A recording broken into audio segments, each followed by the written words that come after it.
Abusua na so dashroom kwa nyame dia chain say yemfa nhye didie no nyam na yemfa som yeman na oman timi fa ne tuma infra senia osajfo Dr. Kwame Nkrumah na ni so ade hunu no tie no medi ni kwadwo asare ba fo champon kaba enen so mpanifo esi nkonwa efa oman Ghana ye nyina ye ho senia ebe ya medical maka no nyama betimi akoye aka na be se duasa enan na afia bato no eduru so nhyehyede ya mpanifo de ato akwan mu ananso so eniyema ye de ato ho se ne ebe ya ye nyina betimi ehu ne ebe koso se ne a ukọ na akoto aba obehu se ode ko benkum na ode ko nifa no eno nkomodia na eguso aya ye die or text messages ade bra ye ne beje 1760 email kaba@myjoyonline.com and Facebook multi TV Ghana na intimi entwa nkomodia so na no pay nsemben ena ewo so obekai a enra nopa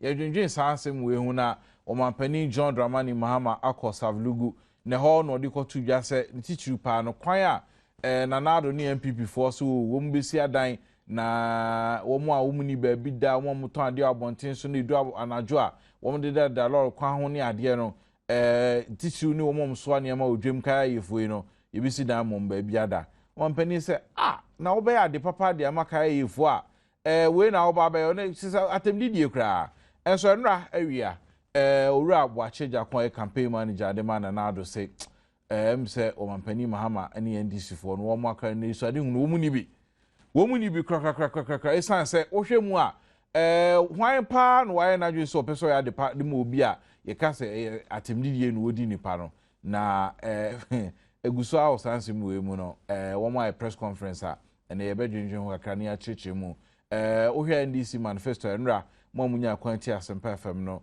ora Tony Eduji tum se 2012 manifesto NDC for NDA womuni any policy bia de mam nemu wo hwe 2004 na wo mo policy bia ya netisa na MPP for kra na akokowia aichuma mentwe aibibre ye bedwedwen sase muni ahwe how do we help the vulnerable in our society senior by amanfo benya bia da unse edan ho asem ho den o ntitu ne nkran ene nkra kese bi ntise kumase ne takrade no ede ne ye de afa ho de aboama amanfo enya ba bi di omutire ato ensema ye bedwen ho na no pen ehwehwemu bia ba betodwa na sanhwehwemu no ekuo anyumeku ahodo be se eye miensa ensha ban se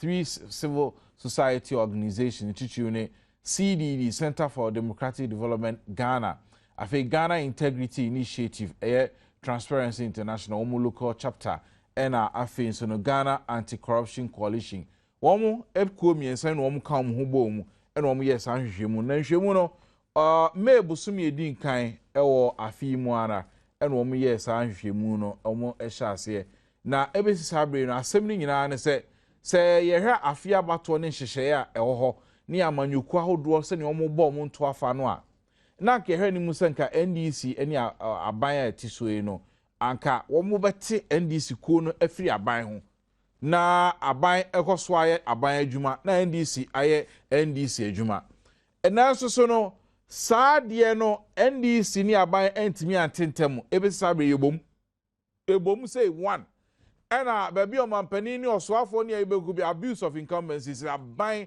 eka aban adwuma efo aban petrol say ni no mo abuse in left right center and womu yuso ensem bebre ye bedwedwen sansem na afin so no polls aba ni titiru ewo ayi ebesin koye ni chese omampani Mahama obone humodin papa ensema ye dwedwen na no pe ni before I heard him one more trance ni odi kind of that ye nuapani Pakosi Broyali ono ye kuba de ma National Democratic Congress obani akwaba enendaka obabesai emo abatna se you heard him say yenua John Boadu Deputy Communication Director de Emma New Patriotic Party betna senchi bia na etimi atoa enkomodie ne so na yenko ne enkotie owura Boache Jakon ya wono na woye campaign manager adema Nanado Danko Akufo-Addo about kayaye ene adansi hu nsensem a ababetudwa finra ebisinde. From what we see, the long-cherished dream of most people is to get access to good education, good health, decent housing, and good jobs with good pay.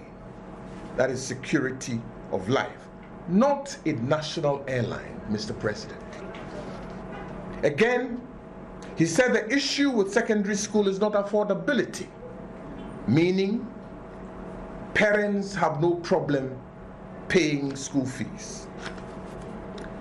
Never has there been a head of state, even one forced on Ghanaians, who did not have a clue as to the real needs of the people of this country than this caretaker president, John Mahama. For him to say, providing decent shelter for the growing number of kayaye and street hawkers is insulting, is in itself insulting to the lives suffering of those vulnerable young citizens of Ghana who are constantly abused and have to endure hazards of sleeping unprotected on urban streets and pavements, and many of them with babies. The NPP believes that this is not how a society must treat its vulnerable groups, and we will proceed to fix it with both short and long-term measures. In John Mahama, Ghanaians have a president who believes social housing is traveling to Korea to sign a bad deal for the construction of expensive 200,000 houses at an average price of $50,000, which did not even happen. There has been nothing social about any housing policy directly promoted by John Mahama under this NDC3 regime. But rather than revising his notes, he wants to do what he does best these days, misdirecting his attacks on every visionary social policy by Nana Addo Dankwa Akufo-Addo. It is obvious that the president is either not well informed about Nana Akufo-Addo's policy on social housing, or has deliberately chosen to ignore the details for political expediency, and in doing so has only succeeded in exposing his unforgivable ignorance of the subject matter. Ora Bwachi Ejakon, ye campaign manager Edema Nana Addo Dankwa Akufo-Addo 2012 campaign mu. Ono na nra mote se na woni nsentro for etwetwen komono ede ewo sanse mu. But edi asem na akotwe sanse mi aba yenkotie His Excellency President of the Republic and flag bearer of the NDC, President Mahama. Because you are desperate to win, you are promising free everything. I'll give free healthcare to children under 18. It's being implemented already. Then he says, oh, we'll give free hostels to Kayaye. That is the most insulting one. That is the most insulting one. So our girls should remain there and continue to carry people's goods. You must, if you have a sickness, you must go to the cause of the sickness. You don't treat the symptom. If you have malaria, you don't treat the fever. You must treat the malaria, because it's the malaria that is causing the fever. So if you are treating the fever, you go and chew paracetamol. But if you are treating the malaria, you go and take artesunate. And when you take artesunate and it cures the malaria, the fever will stop. And so if you want to solve the problem of Kayaye, then you will do what NDC is doing. We are going to the south, we are registering our little sisters who are Kayaye there. We are putting them in training, we are teaching them how to be dressmakers, how to be hairdressers, how to be able to do work with their hands. We are giving them sewing machines and other equipment, and then we are bringing them back to come and settle so that they can do work for themselves. That is how to treat the Kayaye problem. That is how to treat the Kayaye problem. Not go and treat the fever and say we'll give them free hostels in Accra so that they will remain there permanently and be carrying people's goods. That is not the solution. President of the Republic, John Dramani Mahama, no answer na Frankatuni Ndima NDC. Enti saa semi na enra MPP for a press conference ura boache jakon eden semni biaba. General Mosquito do na sa no mo frɛ no ono answer na ye chocho for penny Ndima NDC. Ura se dun ketia no pay Badwam ye mo ache mo akwa Ya nua. Ohuna mboko. Ami Adom me ho ye pa. Ye de nyame ase papa. So de na so ache general saa semi a akobe ya nanado di kotu dwa so adansi se ne ono nani so ade hunu no MPP wo mo ba wo mbesi dan de ama wo mo a wo mu ni bie ne wo mo a wo da bonten ni honkro ne ba na kaya yefo nyina aka ho mo mampani ato ama ne wo se saa asem no nanado kan ne atemdidie de ma yenuanom a wo mo so anema wo ha eno a wo ma press conference se sabi o so wo mampani ensem no wo ka no ada se mu na mo antu ne fuye ana se wonim nia wo ka esan se mo kra mo ye Social Democratic Party no mo ni social policy bia de ma wo mo a wo mo de da bonten ni kaya yefo no general mo yimu anu sai Oh ya matin de so bia ni pede o kasa nti jiri se asemu ya mampani ya kai obia o Badwam ma bia obetie bia emu da ho enye parable enye bibibia wa kire mu fi coffee ko na emu de o me ha no se nipa efri esremu na yaba be gu nkramonten so se ye kayaye na wo nhihye bia wo de beye na adekode a epam wo mo aba from high in the first place no wo be kwa akọ so ano wo ho se de beye a wo mo mabiem na wo mo so e wo ha no ubebwabwa omano ama omo ntetiye no asan ma omo akande a ombetimi asan de akwakoye adwuma eni obi a wo se mesi da ama omo na omo koso anema no enyunuju a akwakoda ho I mean we num de minyin ni se ya asemo a esese yeji ho akinye kura na mete se nra omo ye press conference omo afedi entitiye no omo asan de aka ho se enye dan kwa na ombesi na omusi dan wi a ombeye ntete na ade a eye me interesting ewo MPP for promises won say me say wo mo policies before be promise bibi no wo mo nwene ho enkwa kire enti wo mo nya be promise wi no obi ka say na ade wo yi a wo kan we nka ho de a tenyo o se eno so ye de beka ho obi foforo science or ka say we teacher o se eno so ye de beka ho ube so beka ya wo mo free education start here no o so be free HSS eno kwa afi amanfo so mu asre ni abasa ye tutu say na free HSS one wie basic school ube da ko free HSS na ote eno so eka ho afede wadane ade no say free basic and free HSS abinum so san ka say na graduate bebe ba ye wie school ni ade ye hia more polytechnics ni technical students ya won be science no juma ni ade enu nti no NDC nhihye ya wo man say betiti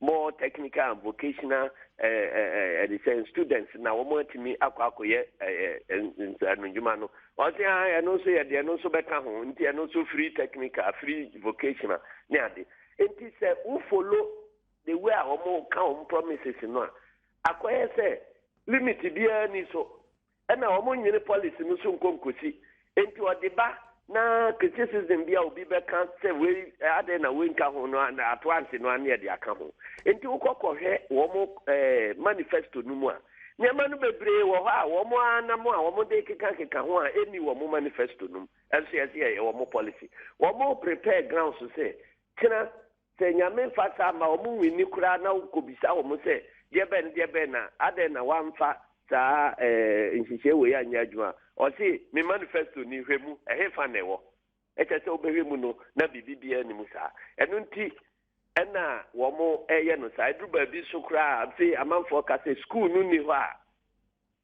ebeden wa ye no free we no free ahefa na wo mbekwa na NDC for say ebe build 200 schools a secondary schools, any 10 training colleges, I will manifesto.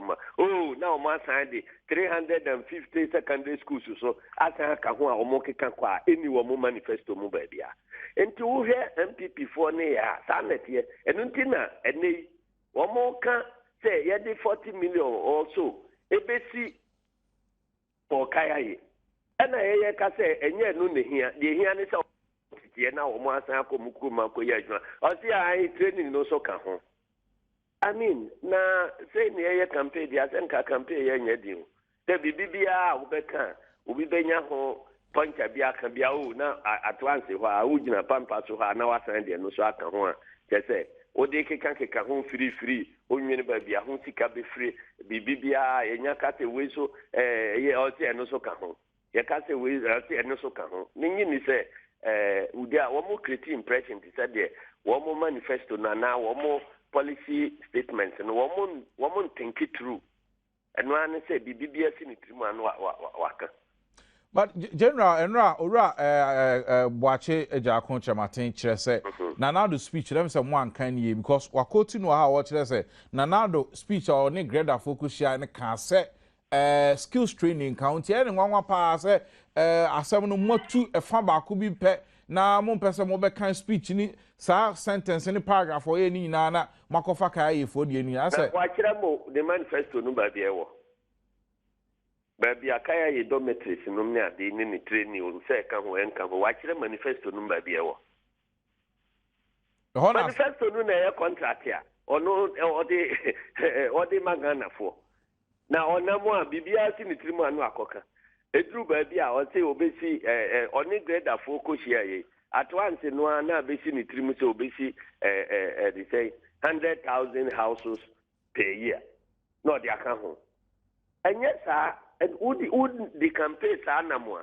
obi abehuru say mon plan he say eno say o share nipa we na meka ama o mo agye dia na say waka adane ade no into bibi to say can be the campaign but bibi a oduru bibi a bezin simbia no aka bi adi say onim say so omo ya no sa impression e be create ni say omo hu say omo enwini enti no omo already are thinking about the next campaign enunti oboni trimo kekan semwa esan say omo nwini enti no obia ni ho beba be frɛ wo mo aka sɛ ɛdɛ na wamfa we anya adwuma because o se fa kunyama me na menye we enti se amfa ma wa ba bia ni ho a obia be gyina bi saw na mmom wo mo sum NDC fo afidie sɛ wo mo ka na yeso ye ka di wo mo aki a ye mmom na amanfo beba be bisa sɛ de mo ka he no ade na mo ntimi amfa anya adwuma ye nso no ye ye pese de ma amanfo no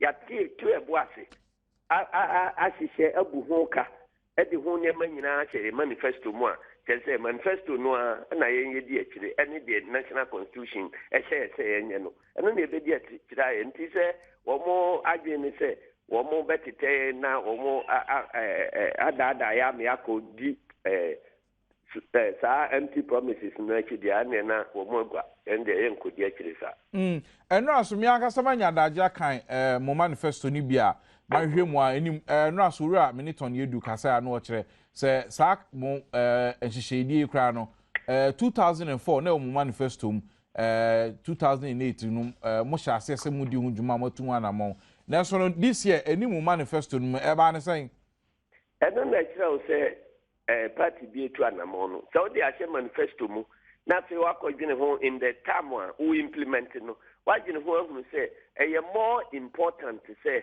ube ma wo montete rather than say ube si diamond na dem no wa to akoso aso ane ma wo ha next a wo your manifesto unim ba bi odi wo emphasis beto enunti we think say over the 4 years no ya ba be ye new program de aba say ye training ni pa na wo ni nsa no dwuma no ne e ma wo mo nsa no dwuma ne e ma wo mo eho aka de a ebe ma wo mo antena ba bi a say wo mo tena na wo mo ye adwuma no rather than say womu betu akwakogu monten so enunti no te wunu se ntakraya ba mu a na sade etre no general now chronic enquirer minim so wonya bia kan a story bia ba o kire se omampani eguso a ya obontoa na entoabo no mu no and or the akopie esremu mantemu maame nkan baby botin okoya or chirese or say President John Mahama yesterday took his campaign to Northern Regional campaign to the West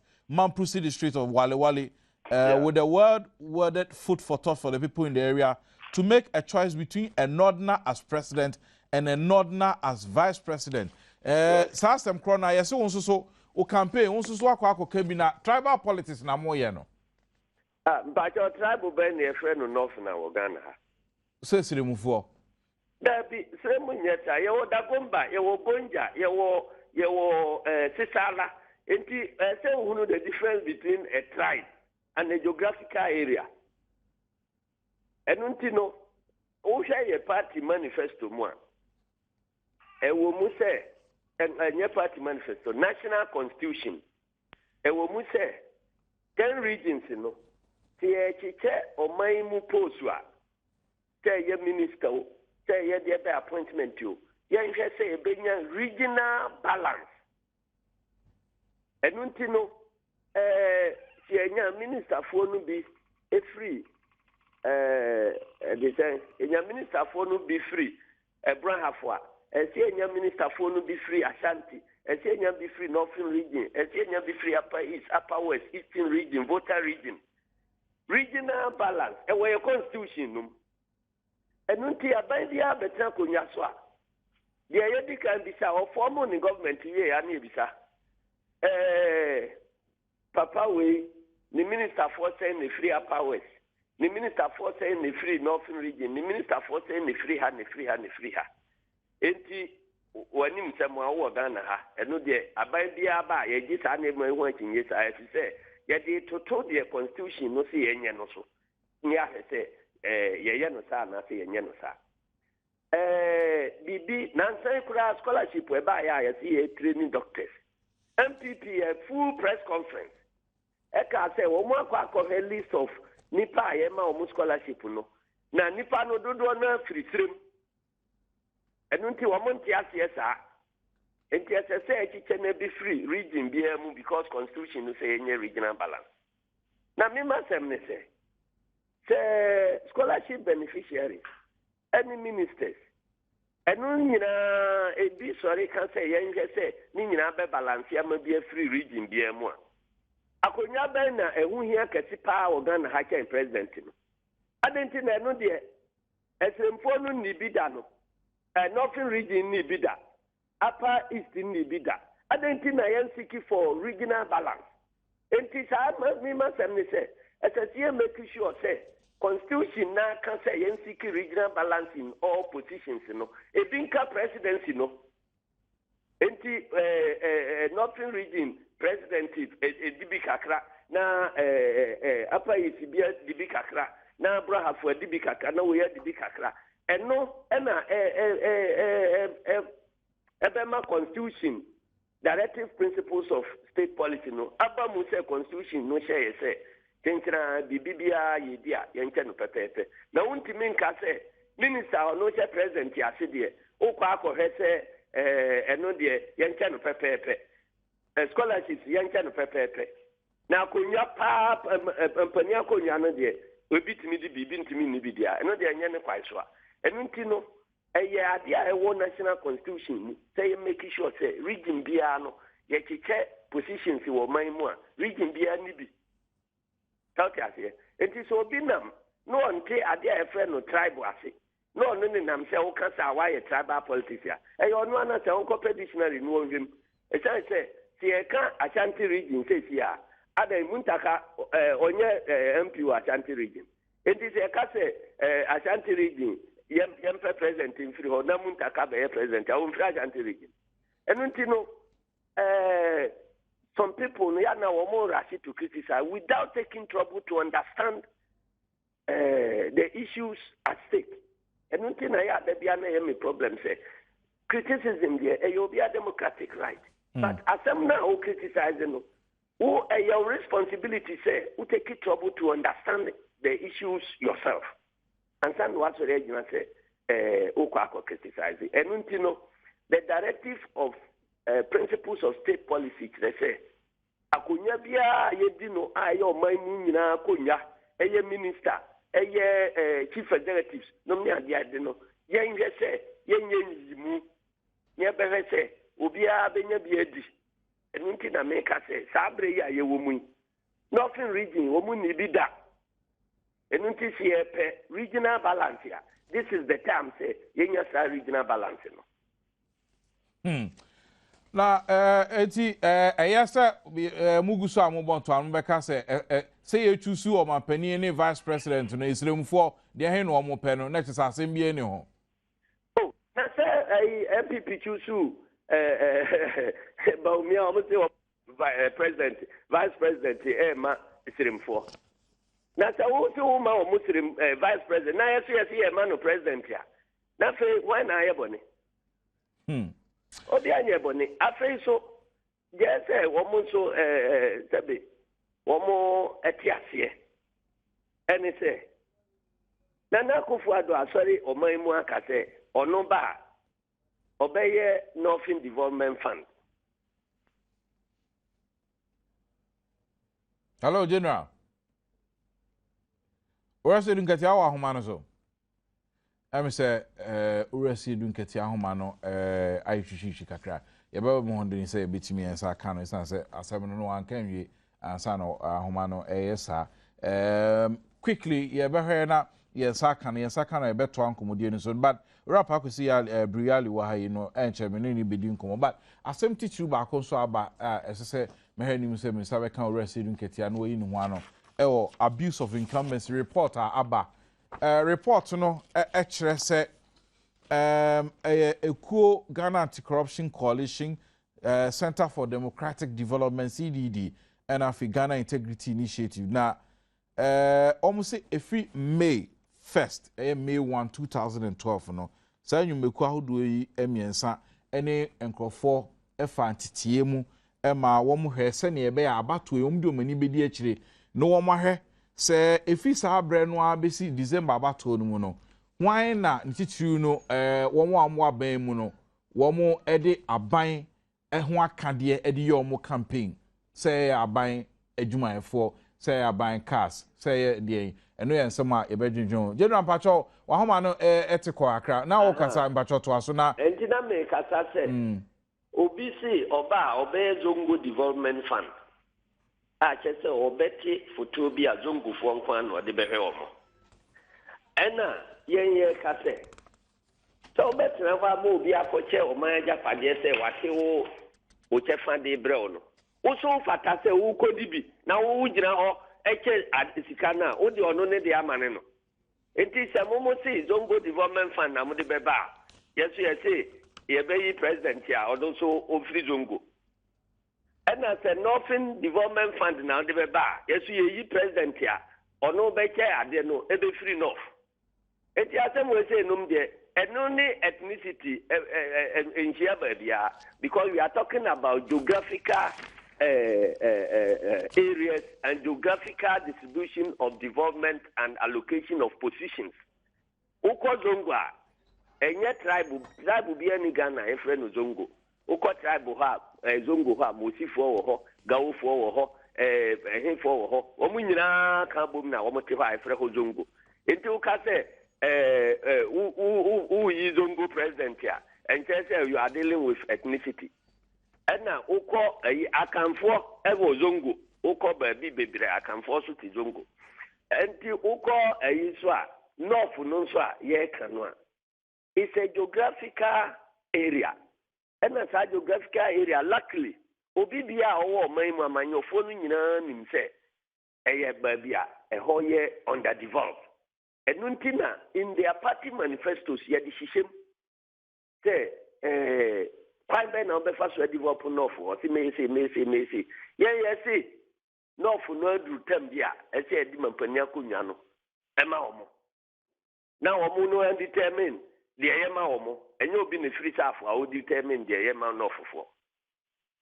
Now, can North for Ubibia or Tihoya Novna. Yen cast the Novna and yet right.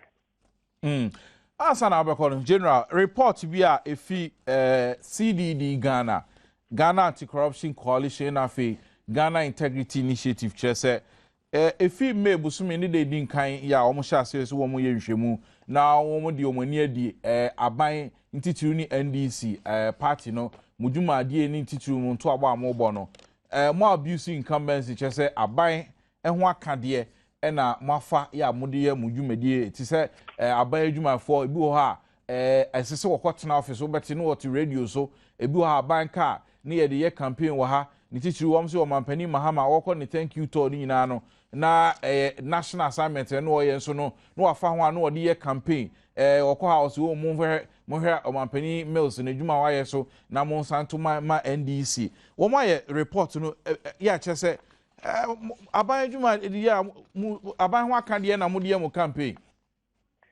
medasina kaba obekaya CDD for NDC for aba out abetu ya num to say womu ye partisan womu nye NGO enti ene womu nye adwuma emfie be se duniye ene womu nye adwuma da enti bibia free womu josuoso ba enya de ayenye ka ho asem na yinimba bia womu free yene as part of your code of conduct no ya ukokoje yene ayefo nyina ni all parties ya transfer ayeno ya kire what constitutes incumbency abuse any kwanya ya faso ye any edi nipa so atena no se obi abuse a se ni na se de faso enti se oni ka political parties code of conduct ya all the parties yakoje atumu a eno ho asem ye di adwuma eno de meni oni asem na CDD de NDC for ni wo mo nya adwuma enti de omo pe bia omo nka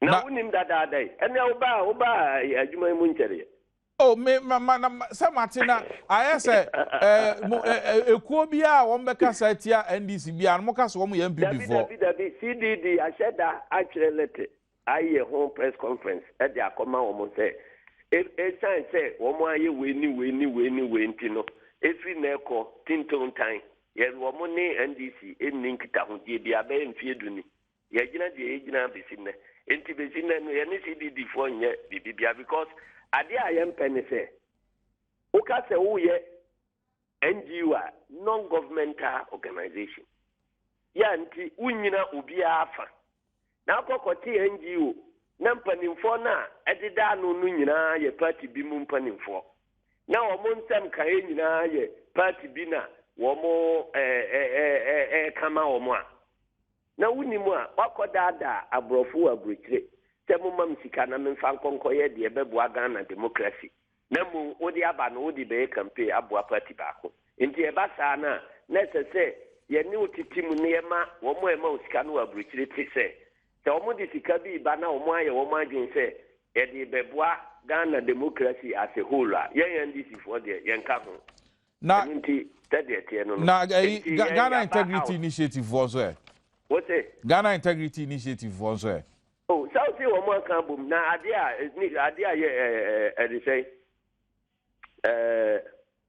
nipa ye mo no yesum no se obi se mempe ko obi Oti ko bi mi dia to abekwa mu nti udi abekwa ndi a na ene chese bram ye nidi what is asem ibida chese CDD ka hon kwa de ene enya dia mu dabi ye ne wo mo ni takan bia na asa we aye nsensem abesen ko nanu aye debate abesen ko ye no polls aba efi peacefmonline.com myjoyonline.com ene Twitter ni ade ni nyina no chese nanu ya debate omko eni na no o mampani na bon humodi yepa wa hu sa asem no o say obibia o hwe bia you don't need a survey to prove anything because ade we ya ade a enya ade a obi na ekwa akoti abeka kire e ba television so ma wiase nyina hu ye Ghana nyina hu ye enti nipa na hu ye no ne e kire ya gen me de e ho aye pon ya na me hu say they say akwa say General Bako, any Boy Scout for na Coco. No, the fact is that President Mahama discharging the whole equitably, it's not in doubt. And we didn't need to wait for any survey report to say so. No, MP before say sabi yo senka yeyi owura yare gafiri mu kra de ananka omampani mahama ono re na duru ba bi kra no na sabi ase oyesu san se question ni bu ai de pem no ano ogina hodin na so ohun ne wonka.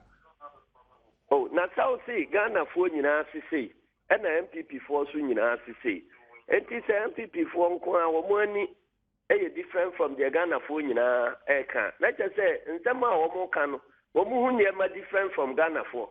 Enti na che se abato no kra nka wo mu nya campaign no. The wa ka se Ghana fo nyina so be se na kire. Na MPP nko ani kire se ne ehu no dia. E ja se wo mu ntimi identify national problems kra na wo ma solve. E say womuhu niema differently from the Ghana dodo no hu. Then no pay bedo ase na obedun kran. I'm a bedroom cry. Any emiya eni ubedi nkomo na ahwe. Se me ne won hye bia se yehia ai e bedo ase papa ora se dun kete ai chocho for penny de ma NDC he ni mu se quickly e be call MPP for na yakọ. But pakusi ensem a aba no yemfa kaya yi sansen ensem ne hya ase. Mampani na nanado ne di kan call grader for no no mkodi nkomo ana we ba mu. O mampani e call won so akokan de no MPP for a press conference. Omasem omo kan nyina se me na mabisa general sa asemi se ase mu no mu ni hihye bia de ma omo ye vulnerable eni biefo no a sebe ne ombedie ni ba bi ombeda kra ye den na ono de obon ho modern akofa police ba ko ne de ba mo de mu se atim didie na mo de ne de yen medase na mechia emso bia ohwe hen wo multi media hanom ne kra wo mu se emse MPP omaye frustrated kakra na sentu kwa mekasa ni se ansa meba kayoyo issue no so omuhia grader na unse grader nso no sebe omako manim ewa dansie mu a omunya nimpa sebe omuya enkwalasa na I think so share omo no can bebre some of the issue ni say Adia Bama MPP etumi aye affordable houses so omode land no ebe use as a collateral to seek loans from some reputable banks. Secondly, they would do land economy necheze ensase nam sensase no eni nimpe nyini ntino ombeto omobeye ensase no wo kwan bi so bia 1 acre land no be ombesi dan mana kosro tintintin a ebetumi afa nipa dodo no sengina platform na so okasa asem we no sanka se omobehwe kwan omudi clay edibesi adan na mihu bebia within this modern technological world a yewomi a omutumi di clay edc skyscraper anase edembia ekosro ka som di clean a business skyscraper ayati ni one emphasize but or see omube use materials and he mentioned clay as part of the materials to be used in the construction of the affordable housing project. And now there's a little bit of contradiction. Not just saying someone wanka say kano a bra timiti hono mana eye mwanwa kakra na yeno na mitwe michi call just do even 4 years eye na na do ni MPP for ewo government mu a housing project a omutumi wie ye within 8 years ewo la msela wireless omudi either Ghana at 50 or OAU or Ghana at 50 celebration no omuwie na omoton sa dan no almost 13 billion old Ghana cedis bako you can go and check from their secretariat and no cranem so omoji dollars 600 and something thousand entimitona eya me wonwa am say nanado obepe president edina one of the main components of seeking an office of a presidency is coming out clean because sebi obi ansha wadwim intin sama wo beka ene na nyipa de seni betumi gina so enhusa papa ni okay no krodie wom na owubuo nso edema ebi a grader anase profession because omo mu kwehia ho nya ye nimpa omo ako adare wo adansie mu a emse omo adwinkwe enim although so omo nya politicians but within the construction field na there omo ako enim wom wutumi si edan na wusi ye no so so be affordable blocks and sesa because the same blocks that would see ni amusi no wireless way almost ton almost 13 billion the same blocks in would be see affordable housing cement you need different of any cement components cement you see the formula is the same into ebo no so ye pe and I was saying ka say wo de asase na so ebekwa kobo bosia efi bank ni omo ye no la wireless way omo the banks ebe mu a omo ma omo sika na la wireless you know ka say affordable housing na me ka say yi de your friend is saying ne wo temakwan so yi enom ka say affordable ye wi ebe ba no so me kan na me say housing project eden bi aye dan okay when na me na say ye hwe even the core structure of a dan na block works na ade na ensesa ade bi a ema dan ekosoro kakra say bi wo ho a ebi wo ho a no person you see ordinary tiles order to new dem e the bathroom ebi person fix bi a jacuzzi for bi a extra comfort na say core structure na esi ho eno anka say de ensesa ne bo no e wo ho no and you say even we work out some fractions of add up say comfort and other things me sure say from 13 billion no ye bumu fa kra si yenche mu fa manumber 6 billion kra na Ghana for ebetumi nyiska e dey afford this na ye say ye chemu kra mako kra 13 billion yenche mako 10 on that ratio kra na just about 1.3 billion na ikrom ha yeti ye wa hanoma kaswa enya all a long distance from Accra utumi nya asase say be 3000 eno kra no say amanfo ni tuem no eya na eya dinte so mom some soft measures na sa wo 4 years ago to me sit down almost 13 something na wo san wo twe wo chi say wo be affordable and affordable no crowd buy na wo what is the truth that lie in such a story Adom and wo hwe eye kayo issue coming down to sa kayo issue na wo ni say won say nimpa wo yen hyehyɛ a ɛsɛ wutumi yen hyehyɛ a ye wo long term effect and a short term effect na ne wo ni say wo hwɛ a man nkasa no ne hyehyɛ na omo pese omo encourage people a omo betna ewo omo mantem na omo aboama sa mantem no enyi na egro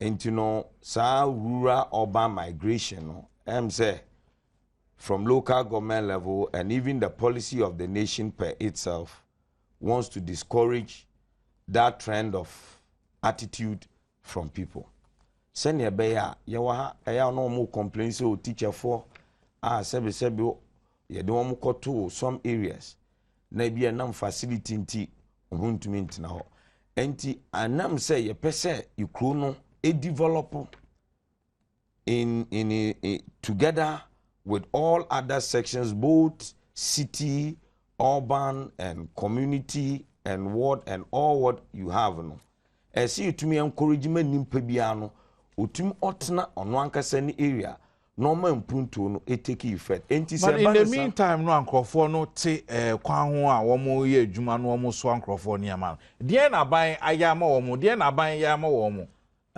say we follow less them in hyehyɛ omo ya omo ma amanfo sewing machines omo ma hairdressing machines omo betumi atwa photography say bibia wa wo fu say wo desire say wo do wo pese eye wo inter because nimpa na less than kai for kan it's all sections of people so far as you are interested to partake in that less there program there, you are welcome because no omu kosua de ni wie no omo a hefa no mbeda no kra woman say so wo si dan ama omo ma omo aba betem na the secret of it ni say within the long term plan of the state to discourage people within that rural urban migration, you are rather deepening it in the sense so no nya baby bebetna eye hostel na chese 1 minute ni se ne oya no wufu aso omo say ombetna 4 years me yi omo ko that time no matete omo awie ni ade na omo so aka omo nya mu kwa omo so about na de tete ama omo ne no mu hu ye no ana na sisi no yati ni nyina na ne ewom ni se the period ono no odi kwekosua de pam na wetumi move because ohu adepam na so kɔ no krom a anyanyi ye hɔ de obi enim sɛ Ghana ha ye webusuafie bebi obi afi bia de ye wɔ family houses a ɛyɛ compound houses a bi sɛ ne tie bia na ɛdɔm ne tie bia obenye bibia wɔ unim sɛ ka ye fo no omu ne abusuafie edu anajo na o drive na o hu omo kan shi lorry kwan ho ano omo deda amanfo so to anim na omo deda abusuafo fie be no omo kwata ye kase so omusua adwuma no wie na omo kɔ omo kroma bankran hanom ne de wo kase omo deda stores enim ani bebe omo rent no ne ye ka ne se ye beji na ye sidan na ye de wat ne mu a na che se ade na nkasa ne ye pese nimpa no oye useful che se ne oboa ne community ema community ni tumpo ne sesie no ye ma ne baby manatna e wankran hanom na che say we are rather deepening and encouraging them for that type of a trend of kayayo to gain roots within the city. But kwase ne says in the meantime anamo chire o made less the penny ade no hefa no omo beda eno no won hihye ne de em say e wo honom because and then a short term because some more na de omu nim say omo no ye vulnerable to the extent say na nkakaya yu no ya no mbe ko so ada bonten ho a na mom tete no omo wo nhihye a omo ko school na there are some few incentives and all other things omo ye and they conscientize them as to how they should be careful and go about things. Don't forget say counseling is also another tool that makes people deter from some attitude or some behavior for all what you might know no that period out the base because at the palm there enya die bia ekwechi and I think say they are also finding a way to decentralize that less and that training in the sense say nimpa na ba omo ne kasa na so mutumi hu say ebi eso kwa hanoma don't forget say omo ma capital some little capital even within the less there program. And Tininginan is a pattern to encourage them move from the city and go back to where they come from. Enya dia ba ko se oba ye no a because omunim se sa nimpa no a wa ba na obesua sewing machine no eye aban ajatum because se enya aban in oye sa program na eye obi na ode no kotu edwuma mu a sa nimpa kro na ode no kotu edwuma no ma ne chop money. Intiaban is aware of all these type of trend that it goes on. So there are some measures to take care of that issue you are talking in terms of accommodation, which is an interim one, but not giving it root because so we see host and manual. You are now telling the people at North, say, we have a house for you, so you can then migrate and come, and that is going to be extremely disastrous for our community because sa kaya yoi enam se bia ontumi nko school or 1 or 2 things and inti na manaba you understand ni inti na MPP for say ni free senior high school let's say free senior high school very good free senior high school say sa na wo Canada ene anka bi be kaya you free ba no e ho kra na e ho because free education wo honom dada inti no mo nko I say maybe because of financial constraint. And so you should know, say, it's not only giving the free education, but there should be some financial positioning of that person to be able to sit in classroom comfortably and absorb near all person of the channel. Now, ɛyɛ free SHS a kan akofa asamaba no kura wo ni sɛ ɛna sɛ kaba sɛ wobɛgye atom a yɛnya yɛnim sɛ sɛ wopɛ sɛ wo solve problem bia ɛwɔ society ma you go to the core root of that problem na yɛhwɛ mu a yɛtumi hu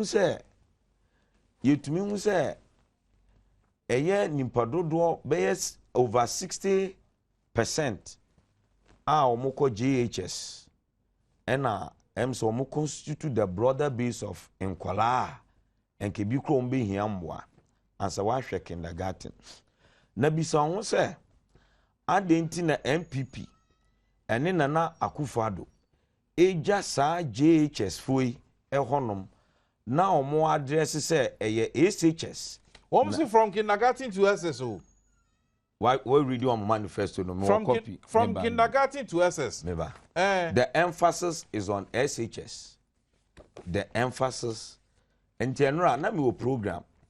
Na am say program na me ne Mr. Kobne Japan. And to uba kaya mi bisa ne say only define their free education policy. Na me che ne say on kire me potting or free education na omo kano. Say include kindergarten, JHS, ekakitu ebi say enka oyachime awiwo edemu hono. Yefa home answer. Mami wie. Na ne wo mni say ntukro omo aye so anxious.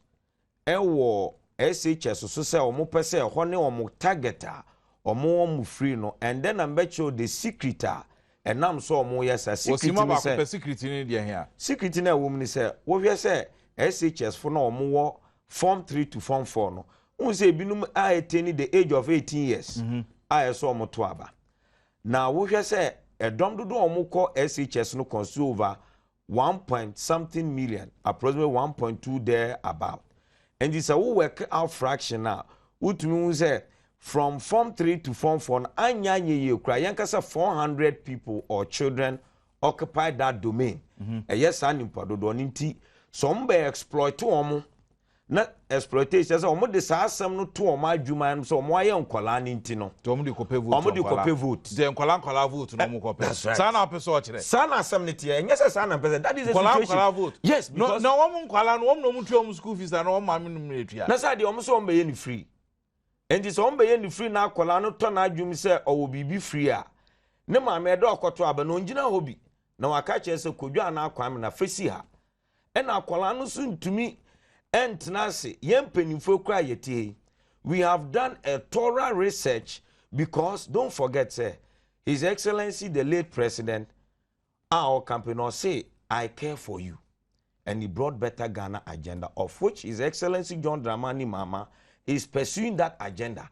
Na just say NDC ankasa no eye nimpa enhyehyɛ den akoma so. The same people for they don't care for Ghanaians. And kaba sebe miti he wunsa ena wenyi ena wuni made na se ye solve problem e we membia man kola na ye productive. We should start if you are genuine we are talking about equity. We should start because in kola no munu kran wudi nchiche abem wa koma SHS for JHS for no ho almost kindergarten to SHS and now be so be fair no wa ko fa senior school bia no kwa enra meti honom na me bisae no wo pa obetumi akofate menya sure say eye Mr. Kobne Japan he rather went further to tell me what are the things that constitute the free they are talking about in terms of any free. Oh yes, because even within the children, because we are talking, say, Mother Ghana, don't forget, say, government you are acting on behalf of Mother Ghana. Just say, who no ama Mother Ghana. Na se wubu mana ama Mother Ghana Mother Ghana ne mbanso ne nkola ni nyina na se wo se no kramparampa na enye vote na wo ye nhyehyɛ nhyehyɛ no ebama nkola nya ho atoma eye den na wugye JHS for film hwɛ ikromu ha sesie se wo kura bibi ewo wo nsem eye kaba na wo junior brother ehia wo sacrifice the ma wo junior brother no kra wa bra peni no wo to because we believe say wo no wo betumi a sacrifice why say ye jan kwala no mo ho na ye kwa attend to that SHS, and you should know what is the secret. The secret is SHS people have attained, some portion of them have attained the age of voting, and they want to exploit them. Say kwala vote, say ADM vote, ADM bisa or Badwam Jumedi, so or text messages of Fabre 1760, email kaba@myjoyonline.com. Text messages Kofi Juma free asquar or say Kaba. I'm surprised at General Mosquito. He talks as if he does not understand what is written. Before he makes a comment, he should read and understand what he's commenting on before somebody get him, or say otherwise, so we should get him to understand. Do you know that an outfit called State Housing Corporation, can you call them and find out how many houses they have put up since 2001? So that we will not be conscientiously fed with falsehood. Again, if a person is ignorant about housing construction, he should not demonstrate his ignorance. Most skyscrapers have very light materials as partitioning walls, including clay, which is used as bricks. Kofi Juma Nesumen Kanchero say, "Oh, I'm saying, I'm now industry of construction. I'm a commercial property developer. That is my main business. And you saw Kasa petition no small sizes. That is why we even use glasses, as he's saying. Or you no Kofi Juma Kano. Glass is a light material. Now, would the clear no? I'm saying to us or Badwam so as I feel I do you cannot compare the lifespan of a clay to and in the cement who now to one amount. And I go so I the brown. Yet to me, Eddie Kai who some na kugu. Yakasenura John Bodu, Deputy Communication Director at the New Patriotic Party, or Timmy Ababidru, if you are John Akaba. Major 7 Bako. Okay. Quickly, Kai Huns and Seminole, Mammy Mao, Braka Krana, or my penny, some more to Johnny and Ra, most press conference, and more any idea. No, say, don't get a minute command pair, watch the same, say, Mokrano, say, Kai, Ububina more, come on, Casa 7, because Ocas will see them on happiness on Babeca. Now, as she say, yes, see a dear mom, need to tear, say the mom, not Uncle Bat. You me dase michia etiefo ne omamhwe nyina say baby a ye do well presidential election ne parliamentary elections ye president or ya aye jittery kakra or ya ye a bit confused President Mahama yeah or ya a bit desperate I said unketi ade so almost na desperate so and this for there bibi your man no dey at so sa no mte this ni kasa also tie ni the say in 2004 NDC manifesto ekans for the nye hostel no so mbesi dormitories and now your friend saying Tony Utie no okay mbesi dormitories ye to abama mbesi dormitories ama ekayaye that time no na enye insulting that time no na yembukaya ye for na onim de ye insulting pa for 55 years ayenya independence as a country na ye won kofo a omufi baby wo Ghana fa na nyina gravitated towards the business communities Kumasi Takrade Enenkran na omunya baby nda na ebida nkofo shops ase ebida nkofo some of them sleep on the streets virtually. NDC, PNDC, Oma manage on my 23 good years. 23 good years. I know, and you're insulting. And yet, attempt the day. It will obi, and who's our plight of our people. And even the kind of crowd, yes, say. They be raising hostels for vulnerable people in this country. Omunya bebinda, omuda street so economic wentino, omu move from baby omote ediaba. For example, Kai. Including Kai. It is akwesi mensa onu fi Kumasi. Abankra oye shoe shine there. And here NDC for. What ba oye shoe shine? Only baby da odo bi kiosk ase. Odo bi store ase. Oda street so. Anu de here omo. Oh, dear air corner NDC for especially President Mama are very jittery. Unim so oko we also area. Eko ka say MPP for the almost tinotness. Yes. President Mahama. Okay, yeah, me sanka. And that yeah, 10 year winning power. Sadie na ya na ubegin say be omo ensheda eninim die eka no. Say MPP ba power, you be pamonodness. Sasam na me dwen say omo nim die eka no. Eno no koka o say. President Mahama ankasa. Me ka kiro. Enra ojina wale. Bibi so rest edun ketia. Me say enra ojina wale. As far as edun ketia mo no. Say ye ka say ebedi omo nsam achia Ghana ebebo. Intina unza me ye ma avoid no. Because bibi sa no. Not na koka say abaya ye betui e wo say ye toma not na. Also between a president and a vice president, they ain't no more pay. Me say, Okoka sa. It means me wo ho kwan. Say me so me kwa kojina I can't speak in areas. Akoka say, yantomba akaniana. Is that how we want to reduce our politics? Say we block our ubetwa. Bo, ya call time. Itama ya ka say be bui down. Who I say dun ketia e di anim ni na di nkofo anim akoka kire omo say ya boa yentumi nya bui down bia.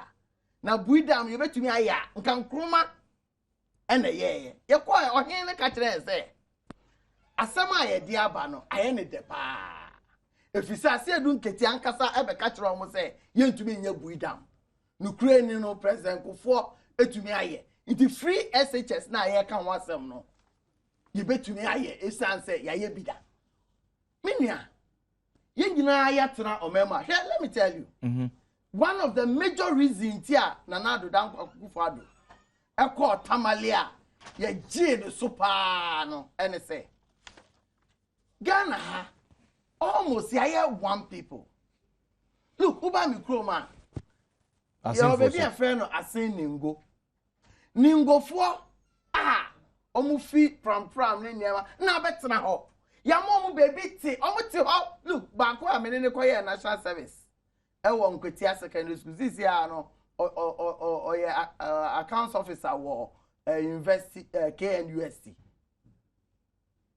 nimwa na watena oni bisa de se basa oni nimwa so ngo hoda nda nanom ne betena ho no matena ha ono asen asem onim se me maybe see me feel, but no what's not why all these years are no fee. Uko senchema, angrafo, ewo home, no mate, ain't no moko. Notness, ewo baby Iti wo pe president di. Na wo kikan sema, ebe chiche ye mua. Sebi unya wo president ni dia. Tenor, ote asiningo. Alasa ote asimemu no we divide here no obe twa ne niema about fear say because now you're not in president asembeni na yeti ho ne yehwe your stakeholders of this country, your opinion leaders of this country, your church leaders of this country, your chiefs of this country ni yeti ho na because your president you say ya to on pay president Oji 120 million. Yes, I Jenna yetua the CCL. Ya backdating no. From 2009. Or by Jidoposu, their adding Wumukran say, and no based on this, near the man in ESB. I say in the last and ya NBC for ya no more day. Now ESB, I was saying. So, President Mills set up, so I was saying. Na ekosi sen minia ekosi sen o asempa fm sawura aso na oye me say ekosi sen from na bi so mo go for Ismail it is sometimes mestre say nkofo mo abo mo bra obi ti say Ismail yam sensei no uba corporate Ghana owodin ankasa sa singular decision of him to be part of SAR committee na omote just because CJ for ne nema dede. SAR committee no dey na omote do you know that as we speak now, end of service benefit omode omodema President Kufuor also omodema Rollins yen kan wasem. As we speak now. Enra edwasa I catch them say omo tua sika ne mu office ni ade na wo mu nyanye minim we also catch them. We also catch them. Ani oka no. Me say we also catch them. I was say o catch them. Abra, look, in 2001, MPP bar power. Because Rollins Ebu Aka Nintino, you withdraw all benefits. This is the NDC for you. All benefits are Vice President Wano, you withdraw in Kosha Green Street report. Vice President, you see a man one couple, and you see a man a dime. President Kufuor bar power. President Bills. Appeal to no say a dia or yen on we otna official building for almost 1 year. For almost 1 year. Casa or decoy na bro 7. Enya no na say e say ye bibia. O man no ye chichire ko. O man no e your man. Look at presidential debate here. Apart from pluses and minuses, bia obi beka ho asem no fekeke.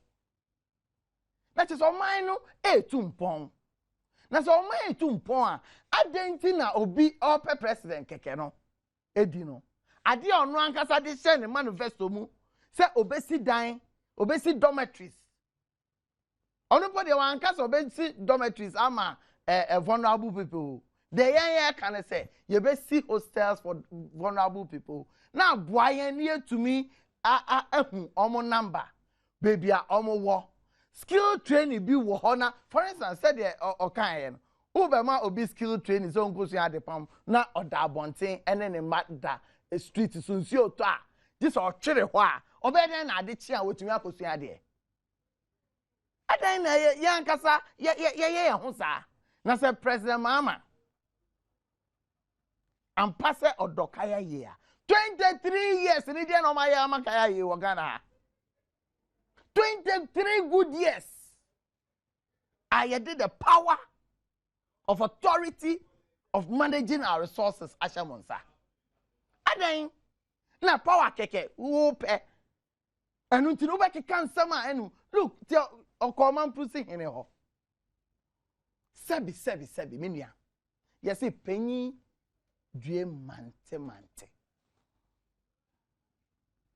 penyi oyeden odue mante because yen ye wo hoyi yate look northern regions ana unim ha omo ba ha na mu hu omo a modin so omo ye ba ko ye wo various tribes e wo ho ye wo various understanding amongst them look gonjani ohun ebi akusasi ni a ana ohun gushi ni a from history ebi a oyeni slave irrespective of the fact say nipa na president no obi ordinary gonja ana ordinary mampusini I'm not citing the correct way. I know the implications so I won't do that but they make sure say ordinary ebi agushi ni ehun gonja ni abra even the person is a president or my friend is a slave. This is what they've lived with. They are there. Some of them, look, concubine and gonjani relationship. Unim. You don't know. And for us, we think, say, this nation must be kept together. It assume in pose, obi, ako can be people about mampusi konja kusasi niwa. Who is president of the country, for God's sake? Are you the one going out there saying, say, yes, we are going Jenny into into Ukasa? Because me, I know. Say the NDC with the head as president, you know, Asuma Gonjam Peninfo, and Kongomba from Peninfo to go to Kongomba areas. So Masa, we must be very careful in this country. And the president should not be the one I'll be starting such tribal politics way. Because starting such tribal politics, yeah. Kokombe ni awa fini krom abetran kran ha no se eji so wo ha otin kran ha otimi krom oti ukrom ni baby afi oti o joma betu aboa ni nyina no because of the president dey Sasem bi say sinu ketia na asem ne say omuka say esirimufo nto abama president Mahama because no be chen say vice president mo na mo tia because omuka nordness a omo refer to any tribe bi ntinye tribal politics no omo ye na geographical politics no omo yo masa nti sa na okana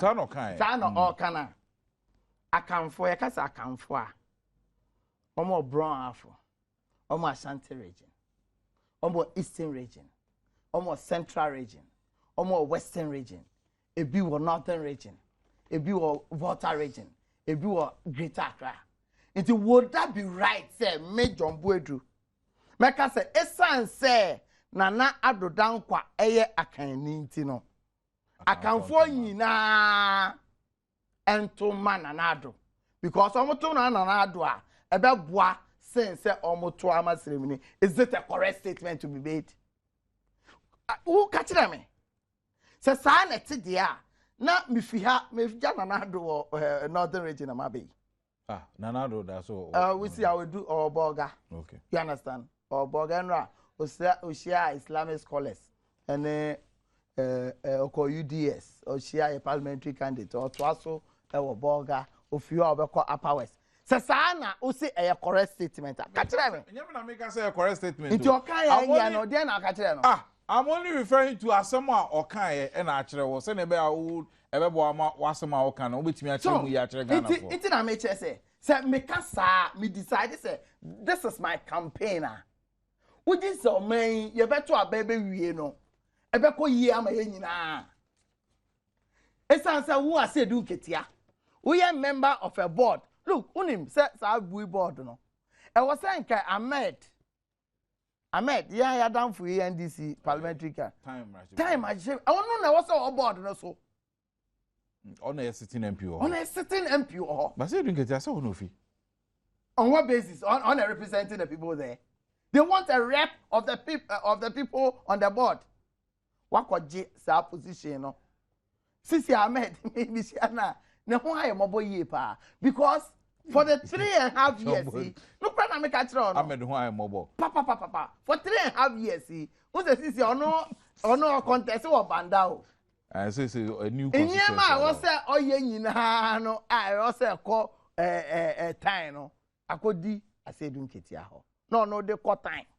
The banda one I report me say nyabutre oh Debbie oh please. Uni say oh no na di me di nkoma nka menka. The banda areas no the only contest Joe Dankwa no or your former DC no MP. In terms of say Ahmed the development area we want me to ba akokra. Sanka o board yi so nka eno for betube yusu e de aboa. But the tougher one. Wako na ultra blocks. Nti Ghana shekra emfa wo ho. Mesre minia kaba. Mesre. Say sa tribal politics ya sha sie ne ahoden ye kikan. Me gidi say e to asokọ. Na say New Patriotic Party enso de ne hu jima. Ghana enko ni yie. Ya tena se as one people for a very long time. Nyame adom because of the borders. Look, Madam Fubi a friend of Pega. You what's this form no? And now, like oh you fine, oh Madam minimum no da. It may be bad politics in me. Okay, 2008, Justice Pega echo trust and be farming home. Some may call Alan fundraising echo ma 2 billion. Later I apologize say. Me decided some the cocoa to him data man for cocoa no.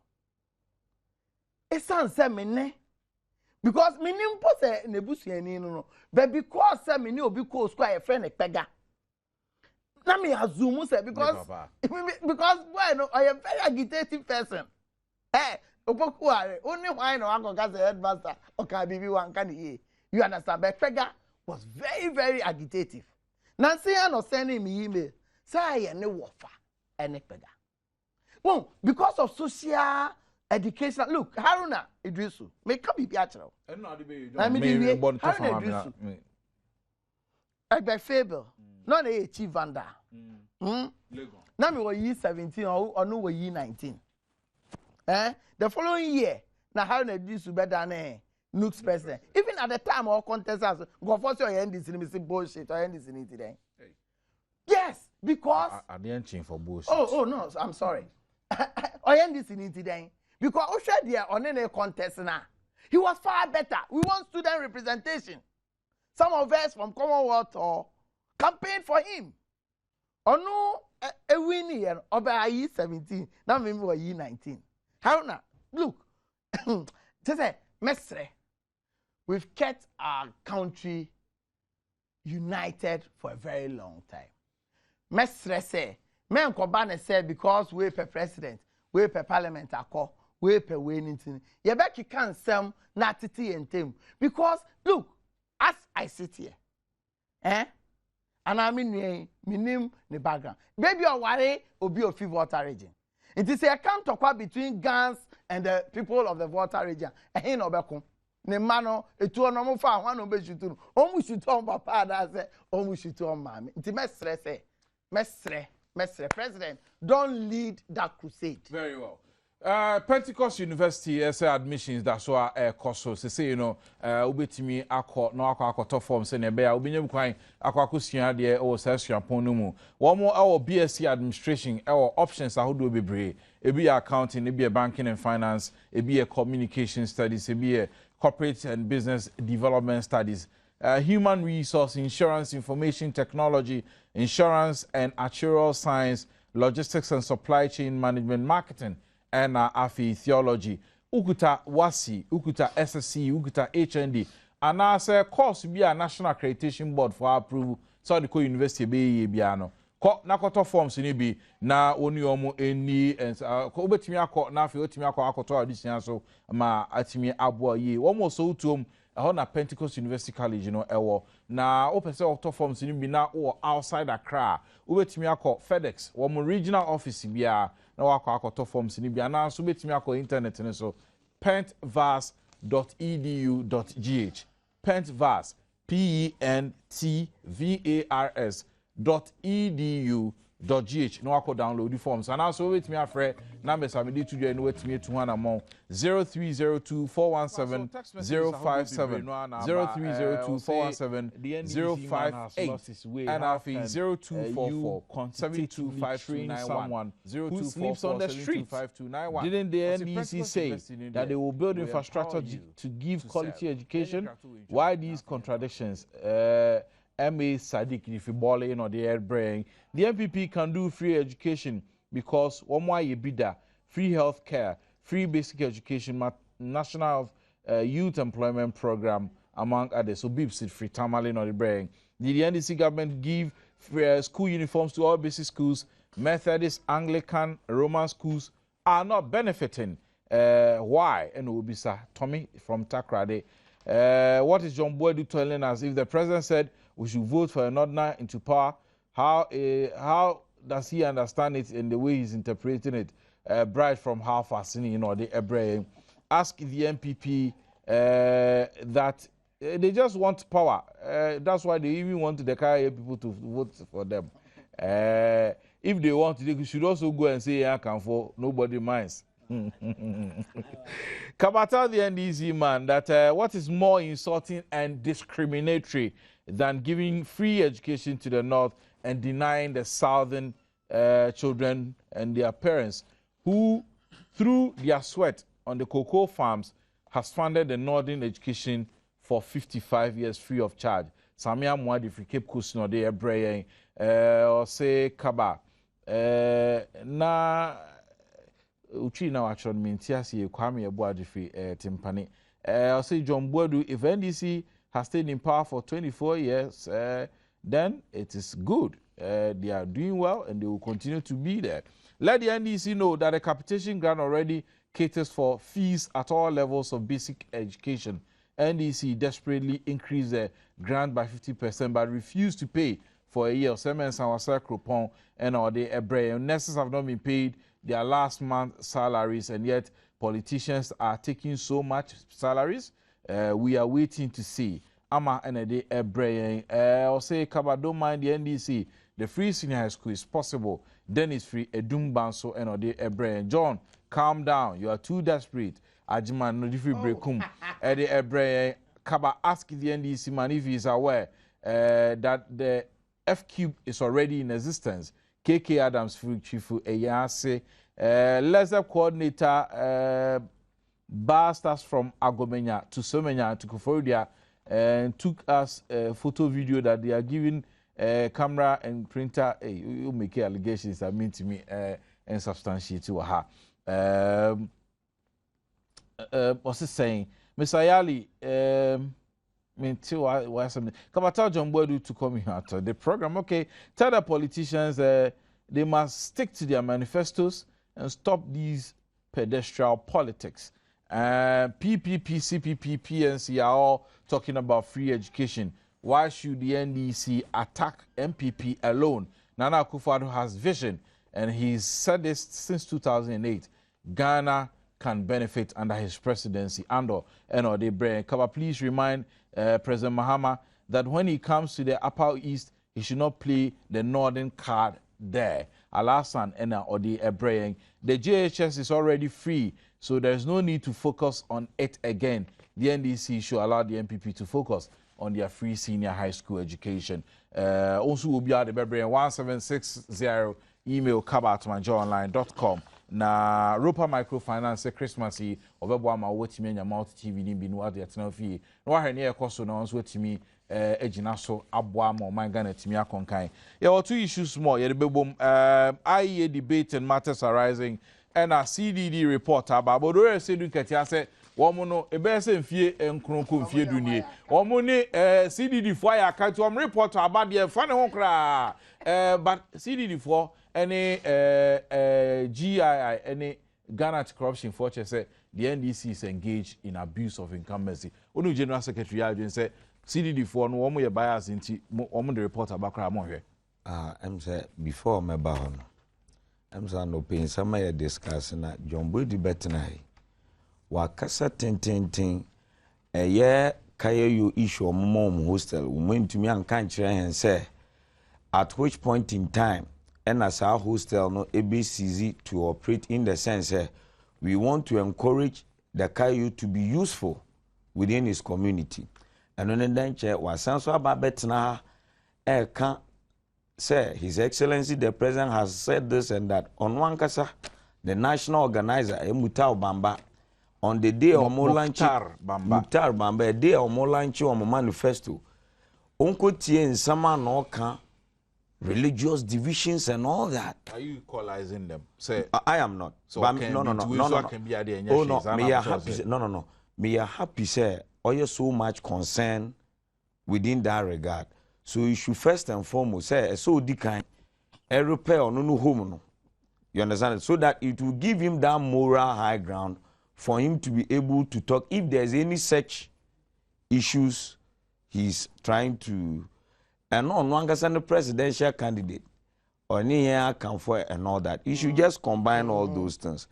But then you know, say so more condemn say tribal na Akufo-Addo person or the account for side the omen chichimbaba. Some also more corner mukakasi we fisrim tiento abamano and ya the crone be na mo. Then you should be equally condemned.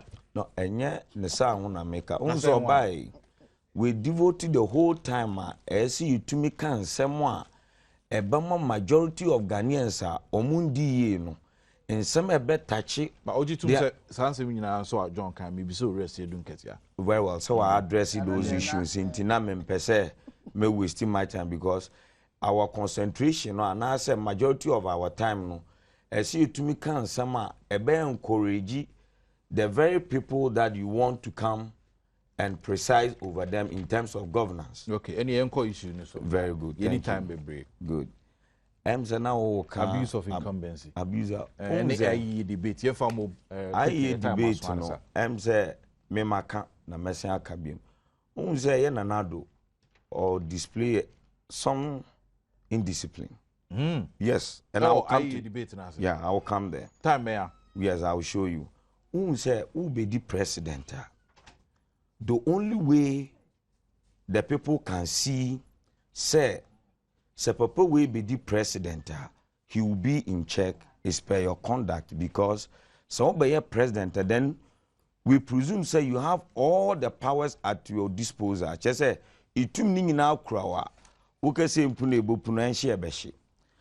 Enti okujina platform no so a MC mo 3 minutes say obi anfa kana say na me believe say His Excellency the President is the person that should have also no crampo no nkubisa for more time, in the sense onu nimpa krono oba beka enyoma waye asenso etie nsama opposition to bono ayeso defend no senso ekire ne ode nanim a eso engineer de omunyina to nsunsuane se na kyese nkono kra hia more time adenti or a presidential candidate.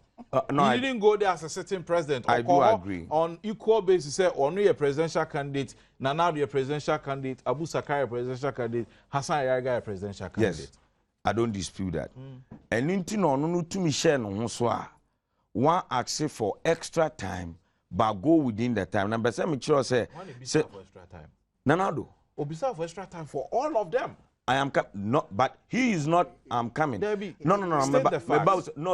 Me ba studio here. Last part no bisa extra time. Say 2 minutes. Yenya ne 3 kakra ifa kakra. No nyina ntimi fa nyom concluding remarks. But say they have people. They are intellectuals. They know why they gave those time, and they want to see. Remember more example. Me call who time now a youth conference. Me do me call late. And one of the youth, a mama kunja or konabi. No, did I kunja mammy not say a seminar take about 3 days. The next day, Miss Sorry, no, me to me a quatina even somewhere around the high table. Baby, or the mammy nana, Miss Sankotna.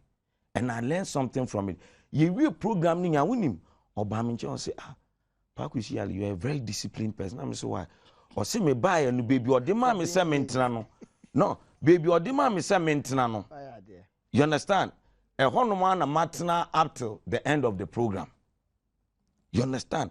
And tisanyo many ninano eye nimpa de ko echese no papa we ye di tumi hye sa obetumi ekrotum no sene e pen na wo ko wa nimpa ote adwom na wo pesa wanka se wo di tumi kire no mbre dodo a esa wo de kan wasem there. To me, my mind and where I am, I don't think that is appropriate and is even respectful to the people who are chairing that function. The time no you can any indiscipline, you know. Yes, because say ma to me say krana won kra to me no. That is the extent you want to bulldoze your way around. What about if you have all the absolute power? No.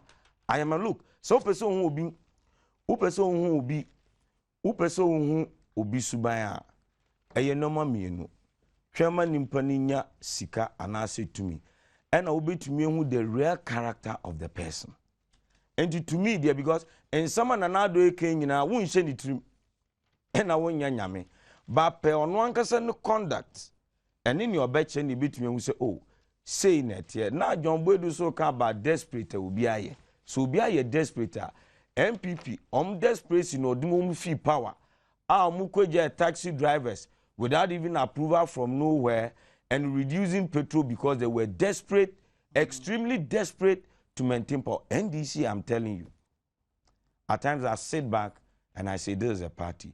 You could see that they are composed. They are not following any free issues. That shows you that they are not actually there only to handle power, but to manage the affairs of the nation. Yo, Marty, John, I was saying because some of the kaya or the achichere oh, Ghana, you have timidity. Say a humility. Can be Mr. Ghana, you have timidity.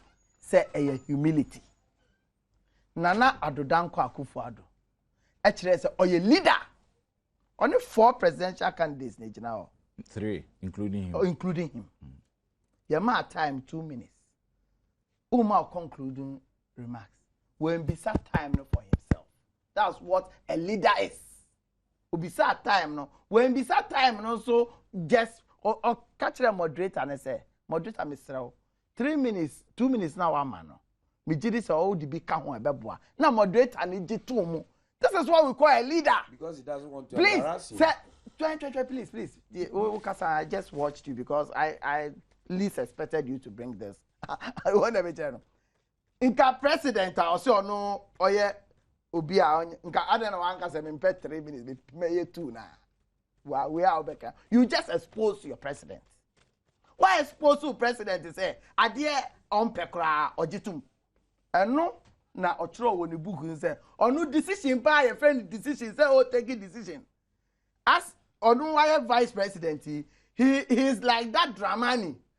Ote bike so original hill so free any bicycle so na you masa menji this on ka be ko okra because why expose to president they say adea on peno ojitum, which is not what we need as a leader also kan leader adea nya pemuka leader who your vice president you to judgment debt critical action policy of the president. Say some of the judgment that we are vice president at that time. He was not the man in charge, John. Sir. Was a sitting president. President, you know, etina ho. Now vice president him say sika ye because on your leader nti otra ebia no okay. Otra ho ye no, almost your president your president. What kind of party is this?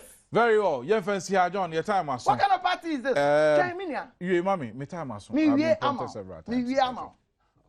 election here queen. Nanado, what's that? Debate here, Nanado 7 I can confess song. Whatever general. It's the vision of the person. Mr. NDC. The amount of person we country Ghana for. Yes, we want to increase infrastructure. I know now then I'm on Kano. Maybe. And this is mostly free education to me. Bill boss, I'm going free education for 10 years. An accountant student. Oh, yes, a billboard. An accountant student, please. Dear to say, billboard. How much are a billboard? A billboard of free education. Billboard, we are once. Billboard, we are once in 4 years. You don't even know. School fees, you pay every time you pay. Don't even know. You don't even know. I'm a billboard. Billboard of free education. I would say, me, your friend is saying. Or say billboard you bet me for free education. No, what's my back on free education? I would say free education is a right and not a promise. Oh, Buffy. Oh, no, but the Constitution emphasizes on that the basic education should be free. So that is all what he's trying to emphasize. Parkwasi Buyali ANDC Niba, Rajon Bodu, Deputy Communication Director, the New Patriotic Party. One was sending a text message and Mwamudi emails, Brian Damasi, Branuko, Midi Kaba, Yakonia by Goma, who do you have? John, your time.